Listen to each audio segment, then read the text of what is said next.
Bienvenue à cet épisode où je vais vous présenter en fait un film, le FPP Low ISO Color. C'est un film qui vient de Film Photography Project aux États-Unis, qui en fait est un film 35 mm mis en cartouche par ce Film Photography Project, qui le distribue dans le monde entier à un prix relativement abordable. Je mettrai le lien dans les commentaires en bas. Donc c'est un film qui à l'origine est un film qui avait été développé pour la reproduction en post-production de films cinématographiques 35 mm, donc qui a une sensibilité extrêmement faible à 1,6 ISO, et qui en fait a une colorimétrie qui a été prévue pour une exposition par des lasers, des éléments cathodiques ou du LED, donc avec une colorimétrie très particulière. Ce film, contrairement à certains films, c'est un film qui est produit par Kodak, et contrairement à d'autres films Vision, donc les films de cinéma de chez Kodak, n'a pas la couche anti-halation habituelle, le remjet en carbone, mais a malgré tout une couche dédiée anti-rayures et lubrifiante arrière pour pouvoir passer dans des machines de reproduction donc, qui ont un stress mécanique relativement important. Donc ça donne une pellicule relativement rigide, mais beaucoup plus transparente et qui peut être développée par un processus C41 couleur habituelle. Donc c'est un film négatif. Le 1,6 ISO, pas très pratique pour les appareils, pour les exposemètres. Donc on voit là sur ce premier exemple à gauche une image numérique sur CCD Leica M8 et à droite le résultat du même endroit à peu près au même moment avec ce film. Ce 1,6 ISO, en gros, ça correspond à, s'il faut régler sur un exposemètre norme habituel, ça correspond à du 25 ISO avec 4 pads sous exposition. Donc ensuite, une fois exposé, donc les caractéristiques sont, comme je le disais, vraiment pas habituelles. À gauche, donc la comparaison, là, je ne l'ai pas faite à l'origine pour faire une comparaison objective, scientifique, mais je pense que, comme j'avais les clichés, certains qui avaient été faits avec le Leica M8 de 2006 avec son capteur numérique CCD et une optique Summicron 40 mm f2 relativement neutre. Le M8 est connu pour créer des noirs virant sur le magenta et des verts qui partent sur le jaune en raison de l'absence d'un filtre infrarouge intégré sur le capteur, ce qui était sa particularité et qui en faisait aussi le Leica monochrome du pauvre. Donc, il y a des caractéristiques couleurs bien particulières à gauche, mais ça nous donnera quand même néanmoins une bonne base de comparaison. Donc, on voit bien à droite ce cliché où on perd ces caractéristiques de jaune, de couleur plutôt chaude que l'on verrait dans la haie. Et globalement, il y a un certain froid, une définition qui est bien marquée, mais un certain froid global des clichés. Notons qu'on est en octobre, au moment où j'ai pris ces photos, à Rome, avec un soleil assez bas et des ciels bleus tapants. À nouveau, un autre exemple. Alors là, avec une colorimétrie qui se rapproche, en raison des caractéristiques très chaudes de ce mur en briques. Alors on voit la réaction du Leica et de son CCD Kodak particulier à gauche. Et cette pellicule à droite. Alors, les photos prises à droite dans cette série le sont sur un ancien Leica, sur un vieux Leica 3. Donc c'était les appareils Leica très compacts à objectif interchangeable de diamètre 39 mm. Donc là, avec un appareil vraiment très ancien, c'était avant les classes M de chez Leica, avec un objectif Summiter 50 mm f2 de l'époque. Donc des caractéristiques optiques bien particulières, mais on voit à nouveau là en basse lumière le capteur du Leica est chaud, relativement neutre. Et on voit ce que donne le film. Donc au centre, la photo telle que numérisée depuis le négatif et compensée ensuite, la digitalisation numérique compensée à droite. On voit qu'on a vraiment des caractéristiques couleurs qui sont très intéressantes.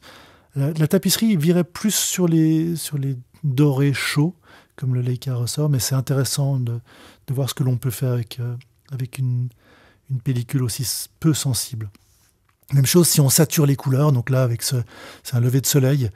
Le capteur du CCD M8, on voit que les basses lumières, on peut récupérer du détail avec ce grain caractéristique des basses lumières de ce capteur ancien. Et un manque d'informations, alors là, dans la sous-exposition de ce film FPP, mais une belle saturation quand on le sature bien dans les couleurs chaudes. On a des beaux bleus, on a des beaux jaunes qui peuvent ressortir. Dans des conditions d'exposition un peu plus neutres, dirons-nous, à nouveau bien exposé au soleil, là toujours Rome, avec la fontaine de Trévise. On voit ce que le Leica M8 avec son capteur numérique donne. On peut bien récupérer les basses lumières, ce qu'on ne peut pas vraiment faire sur ce film de faible sensibilité. Mais on voit que malgré le manque de chaleur intrinsèque du film, on arrive à avoir une certaine douceur du rendu, à savoir aussi avec cette faible sensibilité, on peut avoir des vitesses relativement lentes avec des très fortes expositions et des ouvertures pleines. Donc vraiment profiter pleinement des caractéristiques d'une optique lumineuse. On voit que là, je dois être au 125e de seconde environ, je pense, sur le cliché de droite. Même chose, à nouveau, toujours mêmes appareils, même comparaison. À gauche, les couleurs chaudes qui virent un peu vers le jaune du capteur CCD du Leica M8. Et à droite, le FPP 1.6 avec ce relatif froid du rendu, mais une belle définition et cette possibilité de vraiment utiliser les optiques à pleine ouverture, en plein soleil, sans filtre neutre pour diminuer la luminosité. Alors, à nouveau, donc sur ces deux clichés, alors maintenant je ne vais plus faire de comparaison. Je prends certains de ces clichés que j'ai fait. Je n'ai pas fait 50 rouleaux de ce film qui est vendu en bobine de 24 poses. À gauche, là, on voit bien que même si on n'a peu d'informations dans les basses expositions du film, les hautes expositions sont relativement solides. Avec là, le ciel, on retrouve du détail des nuages au loin, à l'horizon. Sur cette exposition, à nouveau, plein ensoleillement, avec un soleil bas, avec l'océan, pleine ouverture à f2 de ce Sumitar 50 mm, ancienne construction optique. Même chose à droite. On arrive vraiment à avoir ces profondeurs de champ préservées malgré le grand ensoleillement grâce à cette faible sensibilité. Donc l'intérêt aussi de ce genre de faible sensibilité qu'on ne trouve pas avec des capteurs numériques et sans filtre de réduction de luminosité neutre, on peut vraiment s'amuser avec les caractéristiques optiques d'un objectif.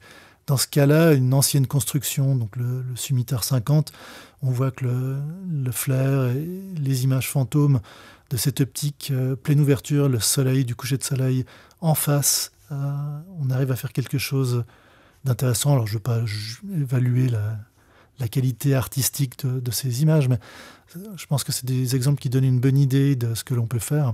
Avec l'image de droite où on voit bien ce bokeh un peu circulaire de cette ancienne optique, pleine ouverture, plein soleil.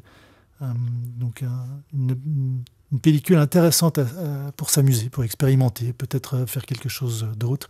Là, on le voit à nouveau, des expositions lentes, au 15e de seconde, plein soleil, dans la neige. Donc difficile de faire ça avec un capteur numérique actuel et de profiter de la pleine ouverture d'une optique. On voit sur le cliché de droite le flair en bas. En fait, cette lumière, c'est vraiment le flair de cette optique non asphérique. On peut vraiment faire des choses intéressantes avec un film pareil. À nouveau, avec ces colorimétries très particulières, évidemment.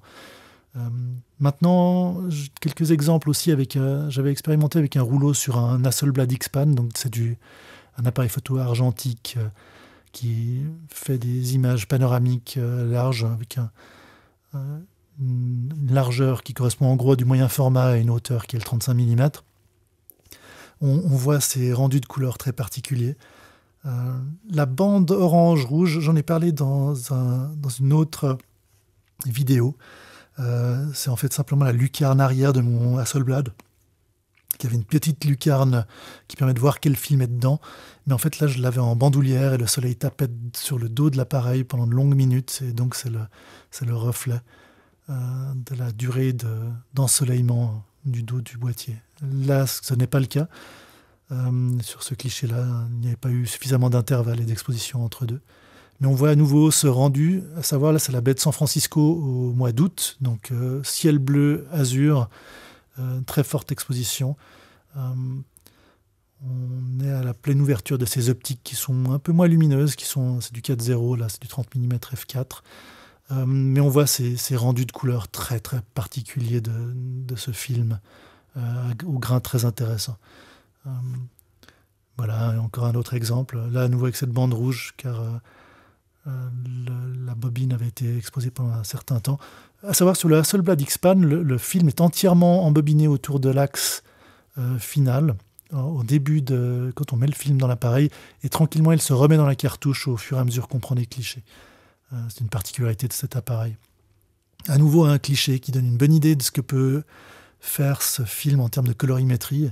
À nouveau, là, on a un ciel vraiment tapant bleu, en vrai, mais ces caractéristiques assez particulières de la colorimétrie de ce film. On voit qu'on n'a pas une élimination complète des couleurs chaudes, mais on peut deviner un camion rouge à gauche du cliché au fond, mais vraiment une distorsion de la colorimétrie liée à son utilisation avec des lasers et des appareils de reproduction plus froids globalement. Voilà, encore un autre exemple de la baie de San Francisco, les salines. Donc j'espère que ces quelques petits exemples vous ont donné une idée de ce que pouvait faire ce film, donc de très bas ISO, il n'y en a pas beaucoup. Film Photography Project propose pas mal de films que j'appellerais entre guillemets expérimentaux, à des prix abordables. Donc si vous avez envie d'essayer, j'espère que cette vidéo vous a donné un petit aperçu de ce que l'on peut faire.